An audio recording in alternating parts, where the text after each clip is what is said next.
द्वारे जड़े आसिक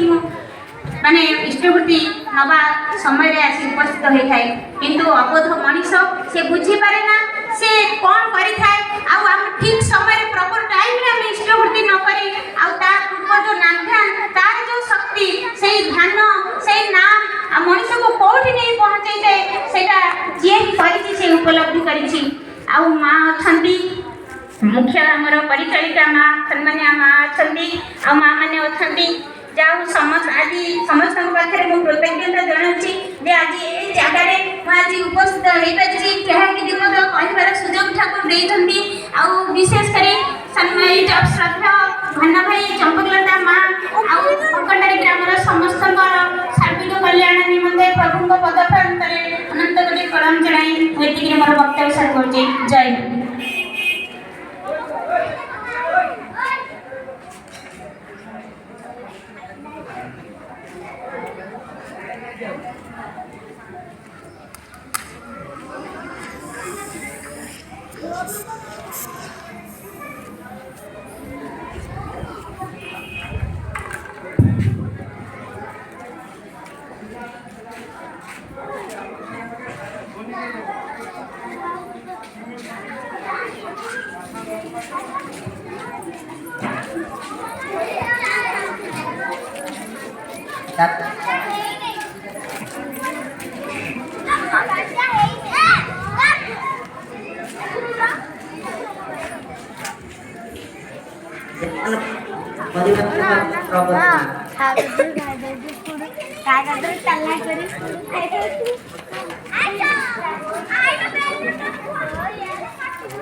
प्रिय परम प्राणर ठाकुर मोर परम पूजनीय श्री श्री वर्मा प्रधान आचार्य देव श्री श्री बड़दा आज घर सहयोगाचार्य श्री श्री दादा श्री चरण मरकटकोटि प्रणाम जनाए मोर दीक्षादाता तिथि देवता श्री चरण मरकटकोटि प्रणाम जनाए मोर पिता माता श्री चरण मरकटकोटि मोर परिवार गुरुजन श्री चरण मरकटकोटि प्रणाम जनाए एठार उपस्थित तिथि एवं तिथि देवता एवं ठाकुर कर्मी मानक मोर राव जय गुरु जनाए उपस्थित भक्तिमती मातृमंडली श्री चरण मरकटकोटि प्रणाम जनाए उपस्थित ग्रामवासी वृंद मानक मोर सदिच्छा एवं राव जय गुरु जनाए पिला मानक मोर श्रद्धा भरा राय एवं जय समय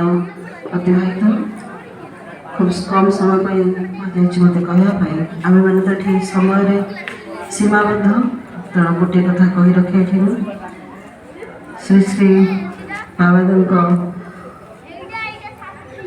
आचार्य देव श्री श्री दादांकर अनुप्रेरणा क्रमे एवं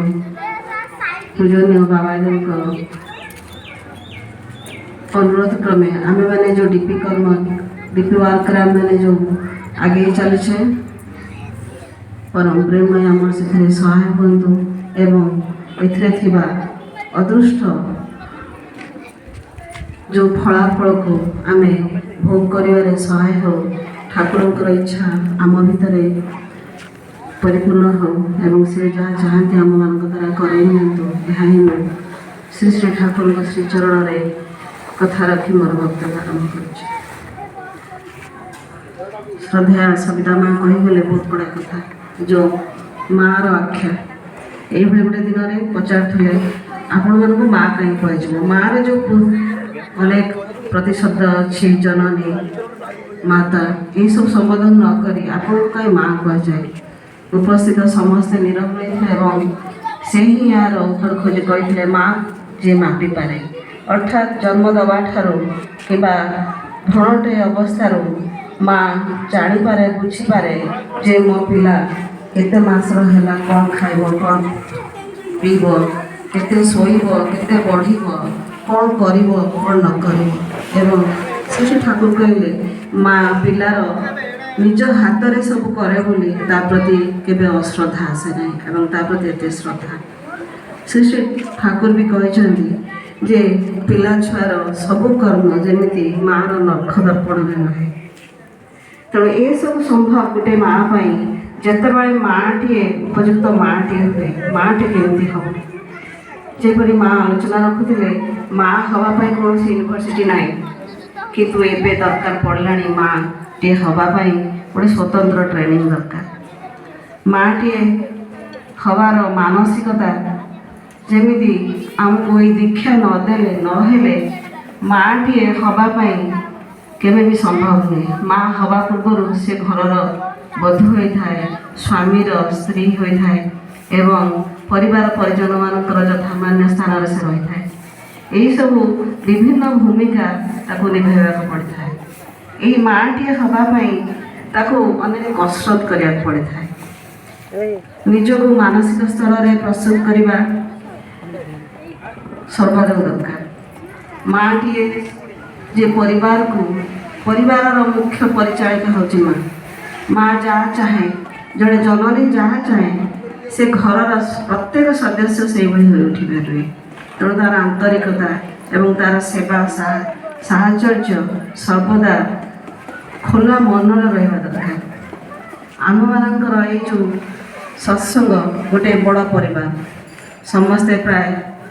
ଯୌଥ ପରିବାରରୁ ଆସି ଏକକ ପରିବାରରେ ଆମମାନଙ୍କର ପରିସ୍ଥିତି କ୍ରମେ ସମୟକ୍ରମେ ଆମମାନେ ରହିଲୁଣି। ମାତ୍ର ଏଇ ଯେଉଁ ପରିବାର ଆମକୁ ଠାକୁର ଦେଇଯାଇଛନ୍ତି ଏକ ସତ୍ସଙ୍ଗ, ଏଇଭଳିଆ ପରିବାରରେ ଆମେ ସମସ୍ତଙ୍କୁ ସହି ବହି ବୁଝି ଆମେ ଉପଯୁକ୍ତ ଭାବେ ନିଜର ପରିବାର ପାଇଁ, ନିଜ ପିଲାମାନଙ୍କ ପାଇଁ ପ୍ରସ୍ତୁତ ଆମେ ହେଇପାରୁଛୁ। କେତେ ଭାଗ୍ୟ ଆମର। ଠାକୁର ଆମକୁ ଯେଉଁ ତାଙ୍କ ଚରଣରେ ଦେଇଛନ୍ତି ଆଶ୍ରୟ, ମାଆଙ୍କର ଯେଉଁ ଭକ୍ତି ଭରା ଏତେ ଯେଉଁ କୀର୍ତ୍ତନଟି ଥିଲା, ଏତେ ସୁନ୍ଦର ଥିଲା, ଖୁବ୍ ସୁନ୍ଦର, ବହୁତ ମନ ପାଇଲା। ଆଜିକାଲି ତ এই କୀର୍ତ୍ତନଟି ପ୍ରାୟ ହେଉଛି, ତା ଭିତରକୁ ପଶିଲେ ଏତେ ମନଟା ମାନେ ଉଦ୍ବେଳିତ ହେଉଠେ। ଶ୍ରୀ ଶ୍ରୀ ଠାକୁର ପ୍ରକୃତରେ କେତେ ଦୟା, ଆମକୁ ତାଙ୍କ ଚରଣରେ ଯେଉଁ ଜାଗା ଦେଇଛନ୍ତି କହିହେବନି। ତାଙ୍କର ଦୟାକରୁଣ ନଥିଲେ, ଅସୀମ ଦୟାକରୁଣରୁ ଆମେ ଏଇ ଯେଉଁ ମାତୃ ସମ୍ମିଳନୀ ଭଖଣ୍ଡାରୀ ଗ୍ରାମରେ ହେଉଛି, ତାଙ୍କର ଯେଉଁ ମା କହି ରଖିଥିଲେ 29ତମ ଏଇ ଯେଉଁ ତାଙ୍କର ବାର୍ଷିକୀ ମହୋତ୍ସବ,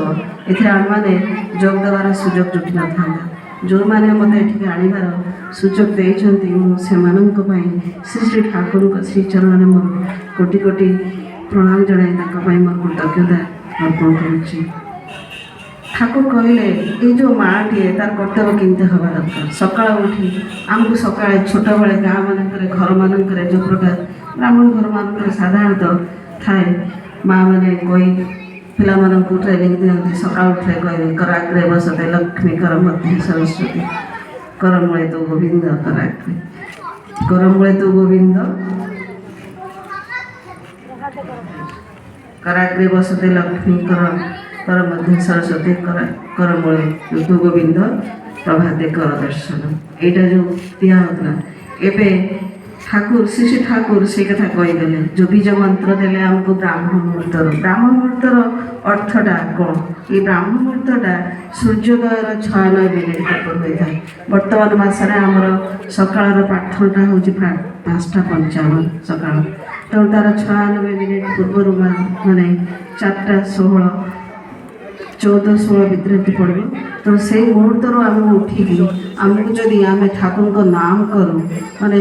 ତାଙ୍କର ଯେଉଁ ଇଷ୍ଟଭୂତି ଅର୍ପଣ ପୂର୍ବରୁ ଆମେ ଯେଉଁ ନାମ କଲେ, ଆମର ଯେଉଁ ଆତ୍ମାଟା ଗୋଟେ ପବିତ୍ର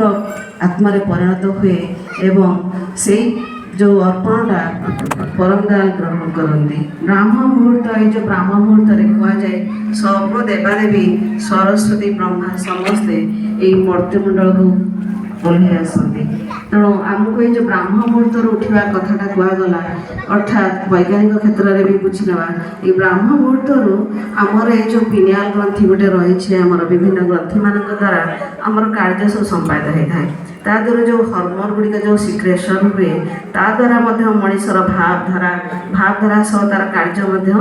ନିୟନ୍ତ୍ରିତ ହୋଇଥାଏ। ଏଇ ଯେଉଁ ବ୍ରାହ୍ମ ମୁହୂର୍ତ୍ତରୁ ଆମର ଯେଉଁ ପିନିଆଲ ଗ୍ରନ୍ଥିରୁ ମେଲାଟୋନିନ୍ ନାମକ ଯେଉଁ ହର୍ମୋନ୍ଟି ଆମର କ୍ଷରଣ ହୁଏ, ସେଇ ମେଲାଟୋନିନ୍ ନାମକ ଯେଉଁ जोड़ा रही जो हर्मोन आम जो दुई भ्रूलता मध्य से जो पिनियल ग्रंथि रही तो से आम जो मेलाटोनिन नामक जो हर्मोन क्षरण हुए सेटा आमर जो धारण करिवार क्षमता बढ़ाए माने लोक को शुणिबार क्षमता लोक को सह्य करिवार क्षमता परिवेश को हैंडल करिवार क्षमता सब प्रकार सह्य करिवार क्षमता आमर सेटा बढ़ाए सूर्योदय पर से जो मेलाटोनिन नामक हर्मोनटा आ सिक्रेशन हो पारे ना तेणु आमको सूर्योदय पूर्व उठी समस्त नित्यकर्म सारिबार